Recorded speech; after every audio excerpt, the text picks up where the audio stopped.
Bonjour, docteur Menassi. Aujourd'hui, on va parler d'échocardiographie. Donc, comme vous savez, il ne s'agit pas d'une discipline unique. Elle se décline en plusieurs niveaux, adaptés à des spécialités différentes et des patients différents.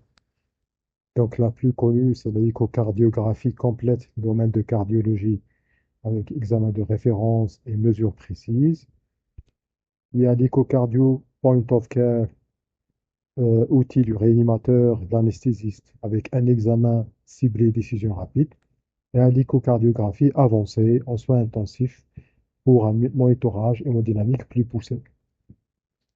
Comme représenté sur le tableau, il y a des niveaux différents, avec des objectifs différents et un investissement en formation différent.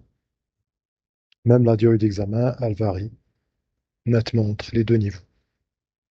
Donc, certains anglophones, ils les classifient en Basic, Advanced and Expert.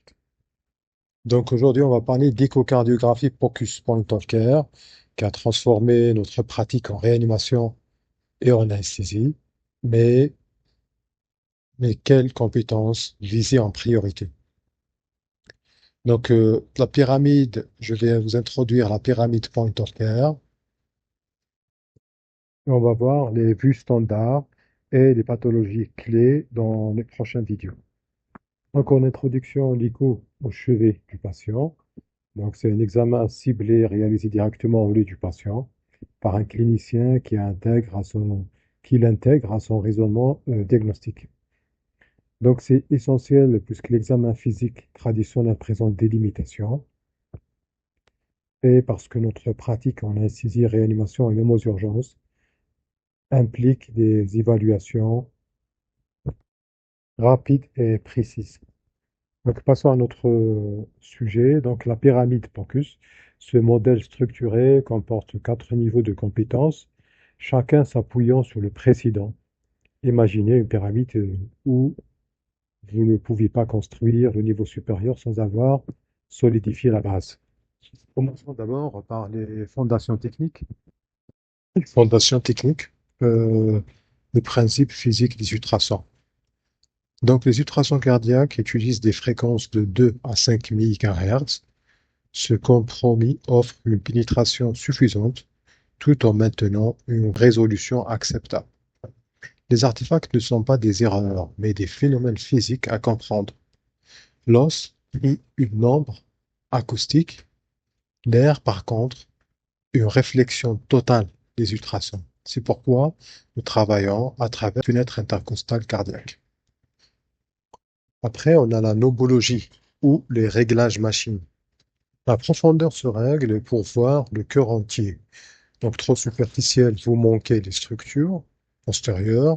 Trop profond, vous perdez en détail. Deuxièmement, le gain.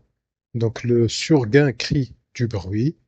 Le sous-gain rend l'image trop sombre. Le TCG, Time Gain Compensation, équilibre la luminosité en profondeur. Donc on choisit un gain adapté aux structures,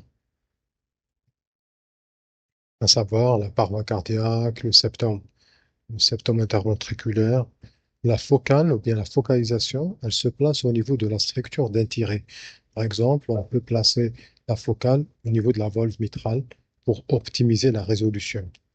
Les nouvelles appareils donc usant une focalisation automatique. Sélection de la sonde cardiaque ou phased array avec un petit pied d'émail est indispensable. Sa forme sectorielle permet de s'insigner entre les côtes. Donc après la maîtrise de la machine, on passe au niveau 2, c'est l'acquisition des vues. On a d'abord les fenêtres cardiaques. On a principalement 3 fenêtres cardiaques, la parasternale gauche, l'apicale et la sous-costale. Ces fenêtres permettent 5 vues standardisées. La parasternale grand axe, donc qui permet de visualiser VG, OG, aorte, valve mitrale, position bord sternal, troisième, quatrième espace intercostal. La parasternale petit axe, plusieurs niveaux, mais le niveau des papillaires est crucial pour l'évaluation de la fonction VG. Apicale 4 chambres, 4 cavités, idéal pour comparer VDVG et évaluer le septum. Apical 5 chambres, 5 cavités, ajouter la chambre de chasse ou ventricule gauche à la valve aortique, et la secousse-TAN, qui est essentielle en urgence et dans les situations difficiles pour montrer le cœur et la veine cave inférieure. Donc, pour obtenir de belles images, il faut manipuler la sonde, 4 mouvements fondamentaux: glisser, incliner, balancer, tourner. L'ergonomie est cruciale. Donc, garder le bord cupital appuyé sur le patient pour une très bonne stabilité. Une fois qu'on a les images, il faut reconnaître l'anatomie. Anatomie normale, VG circulaire, des parois épaisses, VD étant croissant avec des parois fines, longées et postérieures au VG. L'OD a une forme triangulaire. Valve mitrale entre le ventricule gauche, aortique au centre, tricuspide entre le VD et l'OD et la pulmonaire antérieure. L'orientation spatiale est également importante. Antéro-postérieure, droite-gauche à l'écran, base apex du cœur.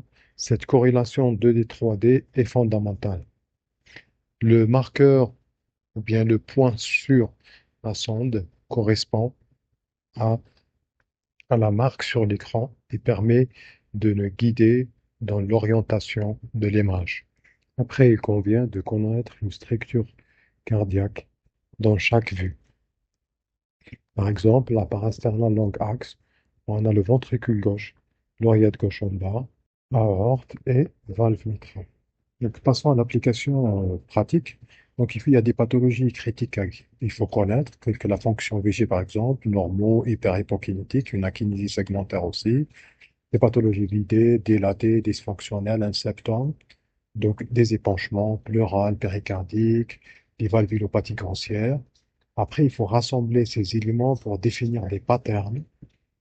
Par exemple, un VD dilaté, dysfonctionnel, un septum paradoxal, un vainqueur pléthorique qui va orienter vers une embolie pulmonaire.